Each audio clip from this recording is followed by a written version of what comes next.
Alamomi guda biyar ko halaye guda biyar wanda suke nuna in kana da su ba za ka ci nasara ba a 2025 sai dai in ka canza su. Assalamu alaikum wa rahmatullahi wa barakatuh.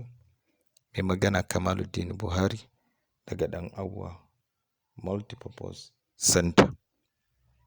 Alama ta farko ita ce ka san abin da ya kamata ka yi amma ka ƙi. Wato ka san ya kamata ka fara karatu domin kana son cin nasara a ɓangaren karatu amma ka ƙi fara karatu. Ka san ya kamata ka fara wata sana'a kuma ka ƙi fara wannan sana'a. Duk wani abu da kake so ka ci nasara a kansa dole sai ka fara shi. Cewa zan yi baya kaiwa ga cin nasara. Farawa ko ya yake shi zai baka nasara a kai insha Allahu ta'ala. Sai abu na biyu shine kasancewa tare da abokai wanda ba manufar ku ɗaya ba. Wato abokai wanda ba su da manufa ko mutane tattarewa da mutanen da manufar ku ba ɗaya ba.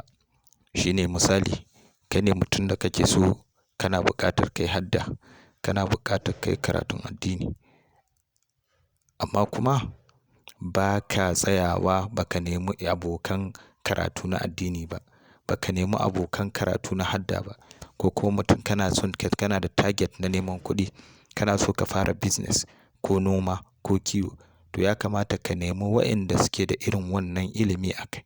In noma ne ka nemi manoma wanda sun daɗe a cikin harka ko suna cikin harka saboda ku dinga tattaunawa akan harkar noma. In kiwo ne haka, in karatu ne haka, in kasuwanci ne haka amma ka nemi waɗanda ba su da masaniya a kai to ka ga babu yadda za a yi a ci nasara a kan wannan tafiya. Sai alama ta uku shine tarbiyya. Ya kamata ka zama kana da tarbiyya akan duk abin da ka sa gaba. Ka samu tarbiyya musamman akan kuɗi. Ka rage kashe kuɗi. Wani in ya ga shi da kuɗi baya jin natsuwa sai ya ga babu ko sisi a tattare da shi, ya ga ya kashe su. Bayan haka ka samu tarbiyya akan fita da wuri da tashi da fita da wuri a wajen kasuwancinka.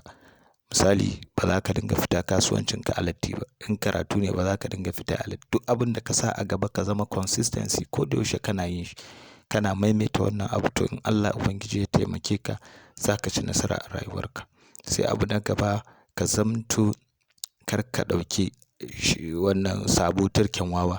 Wato ka ɗauki abu gado na sana'a wanda ka saba, wanda kuka gada yayi da kakanni kuma ka kasa updating ɗinta. A'a, to ka gyara, ka canza, ka yi updating ɗinta ko ka nemi abin da yake mafita a gare ku. An yi ta trying ɗin wa'annan abubuwan to an yi failing ka ce kai kana kansu. Ya kamata duniya tana canzawa so fast to kai ma ka canza. Sai abu na ƙarshe sai fidda tsammani daga rahamar Ubangiji ko kuma cin nasara daga Allah. To duk wanda ya fidda tsammani ya ga Allah ba zai taimake shi ya ci nasara ba to lallai duk yadda ka zaci Allah haka Allah yake. Idan ka zaci Allah zai taimake ka ci nasararka to lallai za ka ci nasara. Idan ka zaci Allah ba za ka ci nasara ba to haka za ka tsaya wajen ka ƙare ba tare da ka ci nasara ba. Assalamu alaikum wa rahmatullahi wa barakatuh. Mai magana Kamaluddin Buhari. Assalamu alaikum.